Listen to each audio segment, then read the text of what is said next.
Ang paglilinis ng tilapia ay tatanggalin mo yung mga kaliskis hanggang dito sa may ulo, hanggang dito.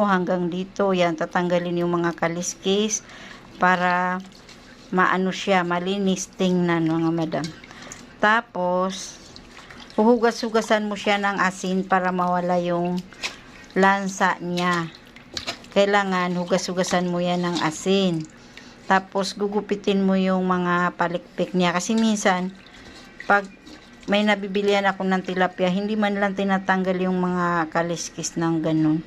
Tapos, niluluto na nila. Tapos, paulit-ulit mo siyang huhugasan hanggang sa pumuti yung tubig. Yan. Tapos, saka mo siya pirituin o kaya sabawan mo. Ayan. Ito, kanina ko pa ito hinuhugasan ng asin para mawala yung lansa. Ayan. Hugasan ng asin. Paulit-ulit ay lagyan mo siya nito. Tapos, prito muna. Thank you for watching.